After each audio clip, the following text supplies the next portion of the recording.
देखिए, आज गन्ना थी और नारायणगांव की सीट की बात करें तो 4 सीट थी। 4 सीट में मुख्य रूप से देखा जाए तो राजनांदगांव की विधानसभा क्षेत्र डॉक्टर रमन सिंह जो चुनाव लड़ रहे थे उन पे नजर थी, पूरे छत्तीसगढ़ पे नजर थी, सांसद पूरे देश पे थे।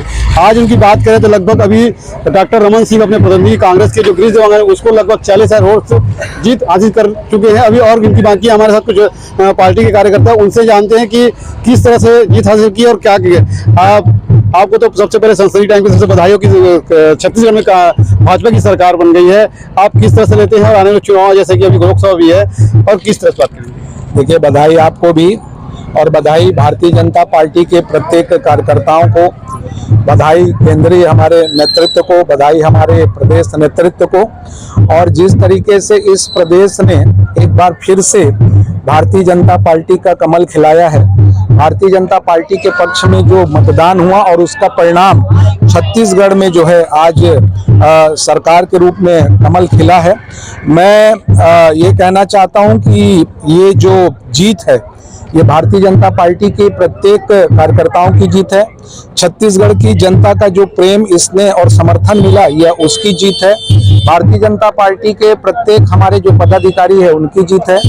और जो तुष्टीकरण की राजनीति इस प्रदेश में कांग्रेस की सरकार ने किया, भ्रष्टाचार की राजनीति इस प्रदेश में कांग्रेस ने किया, जिस तरीके से इस प्रदेश में जन घोषणा के पत्र के माध्यम से उन्होंने वायदों के साथ इस प्रदेश की जनता के साथ खिलवाड़ किया, इस प्रदेश के नौजवान, इस प्रदेश की हमारी माताओं और बहनों के साथ, मजदूरों के साथ, प्रदेश के हर वर्ग को जो है वो छलने का काम किया, इसी का परिणाम है।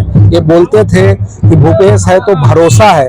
आज भूपेश बघेल जी भी जो है वो अपनी सीटों पे कसम में है। 2-3 राउंड में तो वो पीछे चले गए थे और जनता ने भरोसा भारतीय जनता पार्टी पर दिखाया है, माननीय नरेंद्र मोदी जी की गारंटी पर दिखाया है, माननीय नरेंद्र मोदी जी पर विश्वास किया है। और यही कारण है कि इस चुनाव में जो है भारतीय जनता पार्टी पूर्ण बहुमत के साथ जो है वो इस राज्य में सरकार बना रही है।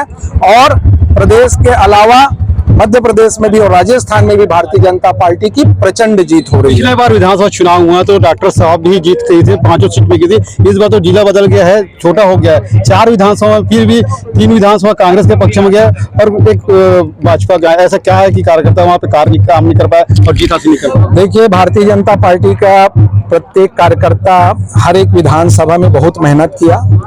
और जिस तरीके से आप यहाँ देख रहे हैं कि अभी मुझे डोंगरगांव की भी जानकारी मिली है कि कुछ परिणाम जो है वहाँ पर जो है भारतीय जनता पार्टी को बढ़त मिला है। और राजनांदगांव में तो राजनांदगांव की जनता ने पैसे को ठुकराया है। यहाँ ऐतिहासिक जीत हुई है।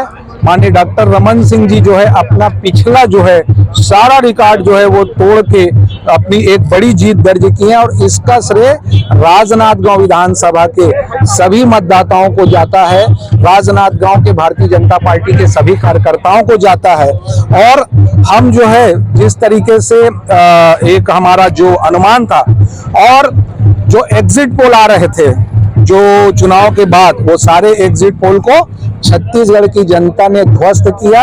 छत्तीसगढ़ की जनता ने उस एग्जिट पोल को नकारा, क्योंकि एग्जिट पोल जो है वो छत्तीसगढ़ की जनता का जो मत है वो उसके आधार पर भारतीय जनता पार्टी के पक्ष में आया और भारतीय जनता पार्टी की सरकार बन गई है। आप डोंगरगांव से बिलोंग करते हैं, डोंगरगांव की प्रत्याशी है, ऐसा क्या हुआ है कि कार्यकर्ता काम नहीं कर पाया, कि वहाँ की जनताओं को विश्वास नहीं ले पाया कि क्या?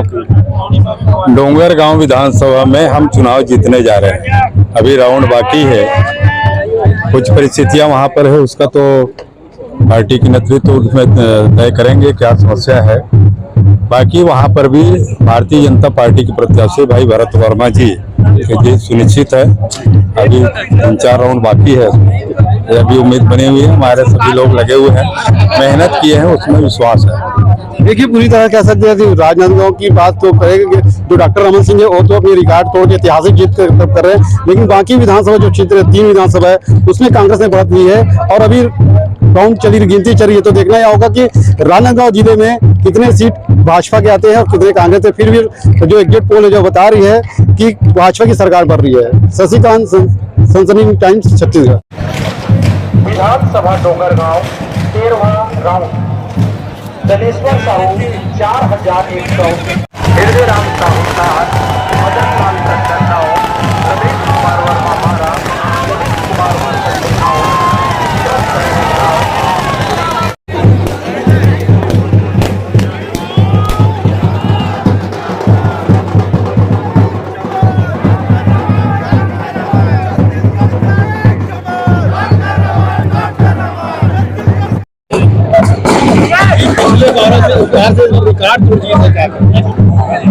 ये राजनांदगांव की जनता ने और राजनांदगांव के कार्यकर्ताओं ने कांग्रेस को ये बता दिया है कि नांदगांव को पैसे से खरीदने का हर प्रयास उल्टा पड़ेगा। बाहर से लाए हुए लोगों के भरोसे चुनाव जीतने की रणनीति बुरी तरीके से फेल हुई है। 5 साल सरकार में रहते जिस कांग्रेस पार्टी ने नांदगांव को देखा नहीं, अंतिम 1 महीने में बाहर से लाए प्रत्याशी को और पैसों के आधार पर संस्कारधानी को खरीदने की कोशिश करना, ये उनको उल्टा पड़ा। मैं इस ऐतिहासिक जीत के लिए नांदगांव के उन सभी कार्यकर्ताओं को जिन्होंने कांग्रेस के धनबल, बाहुबल और प्रशासन के खिलाफ लड़ाई लड़ी, राजनांदगांव की जनता को प्रणाम करता हूं जिन्होंने एक सही निर्णय लिया और छत्तीसगढ़ में भारतीय जनता पार्टी एक बड़े अंतर के साथ जीत रही है। नांदगांव में हम ऐतिहासिक जीत की ओर बढ़ रहे हैं। मैं सभी को बधाई देता हूं। जिले में पिछले बार की तरह इस बार जिले पे ही भाजपा का कब्जा हुआ, बाकी विधानसभा में नहीं हो पाया। डोंगरगांव में हम आगे हो चुके हैं और नांदगांव जिले में हालांकि 2 जिले अलग हो गए हैं, लेकिन खैरागढ़ में हम जीत की ओर बढ़ रहे हैं, कवर्धा में हम जीत की ओर बढ़ चुके हैं, पंडरिया में हम जीत की ओर बढ़ चुके हैं। अभी कुछ चरण बाकी हैं, हो सकता है बाकी बची सीटों पर भी कुछ परिणाम बदल जाएं। डॉक्टर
देखिए, राजनांदगांव मतगणना थी और मतगणना में नांदगांव जो विधानसभा की बात करें तो पिछले बार की बार इस बार डॉक्टर रमन सिंह भारी मतों से लीड लिए हैं और हमारे साथ जो भाजपा के प्रत्याशी है उनको खासी जो खुशी की लहर है, उनसे बात करते हैं कि इस बार भारी मतों से जीत हासिल की है, आप लोग क्या कहेंगे?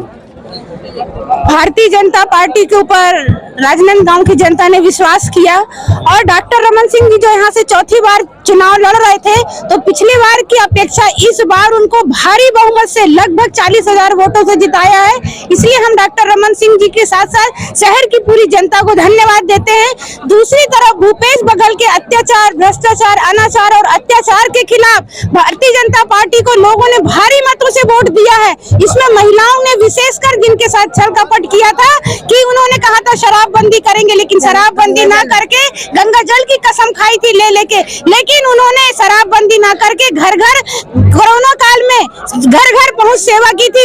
दूसरी तरफ आज हमारे देश के प्रधानमंत्री नरेंद्र मोदी जी ने जो मातृ वंदन योजना भारतीय जनता पार्टी के लिए क्या पूरी विश्व पूरे देश की महिलाओं के लिए जो एक मातृ वंदन योजना शुरू की है, उसमें भारतीय जनता पार्टी के ऊपर महिलाओं ने विश्वास किया है। भारतीय जनता पार्टी ने के ऊपर डॉक्टर रमन सिंह के ऊपर राज्य की महिलाओं ने विश्वास किया है और इसलिए आज हम लोग अप्रत्याशित जीत से जो जीते हैं, तो पूरी राज्य की जनता को हम बधाई देते हैं कि उन्होंने जो डॉक्टर रमन सिंह पर, भाजपा पर और नरेंद्र मोदी जी पर विश्वास करा है, इसके लिए हम बहुत बहुत धन्यवाद देते हैं। घोषणा पत्र में महिलाओं के लिए 12,000 की बात की आप लोग घोषणा में, उनको देखकर महिलाएं वोट दी है कि सरकार को देख के? सरकार को देख के।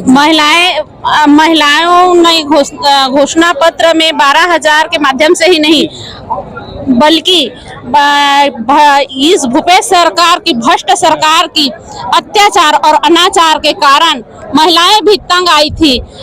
प्रतिदिन का आंकड़ा बलात्कारी का 3 आता था प्रदेश में, इसके हिसाब से भी महिलाएं बहुत नाराज थी। महिलाओं को तो उन्होंने अपने घोषणा पत्र में भी बोल दिया था। महिला सुरक्षा को लेकर क्या बात करेंगे? महिला सुरक्षा मतलब महिलाओं को बिल्कुल सुरक्षा नहीं दे पा रही थी इस सरकार, इसलिए महिलाओं ने इसको उखाड़ फेंकने की पहले ही सोच रखा था। राजनांदगांव में तो बड़ी जीत हासिल की है आप लोग। बाकी विधानसभा की बात करें, पिछले बार भी डॉक्टर रमन सिंह यहाँ से जीत हासिल की थे क्योंकि मुख्यमंत्री थे, लेकिन बाकी विधानसभा की बात करें, डोंगरगढ़ और खुज्जी विधायक, वहाँ पे कांग्रेस बढ़ा थे। क्या कारण है कि वहाँ कांग्रेस का महिला कार्यकर्ता जो काम नहीं कर पाए हैं या पुरुष कार्यकर्ता जिसके कारण वहाँ बढ़त नहीं मिल पा रही है? फिर से वही स्थिति? नहीं, ऐसा कुछ नहीं है कि देखिए कि हमारे कार्यकर्ता तो शुरू से सक्रिय रहे हैं और अभी भी सक्रिय है, काम किए हैं, लेकिन थोड़ी बहुत कहीं पे कमजोरी हुई है। जैसे कि वहाँ के कुछ लोग हैं जो शायद ये हमारी महतारी वंदना को नहीं समझ पाए हो, या जो भी जैसा भी कुछ और भी परेशानी आई हो जातिवाद को लेके, या वहाँ के लोग जो जैसा भी है, क्योंकि गिरीश बघेल ने इतना पैसा भी लोगों को बांटा था, इतने अन्य जगहों में इतने सारे पैसे बांटे थे, या ये भी कारण हो सकता है। लेकिन आज जो भी हो, लेकिन आज रमन सिंह जी ने हमारे बहुत भारी मतों से विजय प्राप्त किया है। और आज ये सबको देखते हुए भी सिर्फ छत्तीसगढ़ ही नहीं, राजस्थान भी है और साथ में आज हमारा मध्य प्रदेश, जो मध्य प्रदेश में 5वीं बार और राजस्थान में हमारी 4थी बार भारी मतों से विजयी होके आज हमारी भाजपा के मुख्यमंत्री बनेंगे डॉक्टर हमारे रमन सिंह जो है। इसके इतने में ही हमारे बाकी क्षेत्र के भी जो विधायक जिन्होंने नहीं जीत पाए, उनको भी अपने सरकार आने का बहुत खुश है, इसलिए वो खुशी में भी, अपने दुखी में भी हमारे साथ खुश है। हमारे साथ कुछ और कार्यकर्ता हैं, उनसे बात करते हैं। जी आप बताइए, आप क्या कहना चाहेंगे? आप लोग जीत हासिल किए हैं। इतना ही कहना चाहूंगी भैया कि हर चीज पैसे से नहीं जीता जा सकता। जनता का प्यार आज उभर के आया है, जो साहब इतने भारी मतों से जीते हैं। बस इतने। इस बार किसको मुख्यमंत्री रूप में देखना चाहेंगे आप लोग? साहब को ही देखना चाहेंगे, डॉक्टर रमन सिंह को देखना चाहेंगे। तो ये थे महिला कार्यकर्ता जिसने शुरू से ही काम किए हैं और डॉक्टर रमन सिंह भारी मतों से जीत हासिल किए हैं और चाहते हैं कि डॉक्टर रमन सिंह मुख्यमंत्री बने। शशिकांत, सनसनी टाइम, छत्तीसगढ़।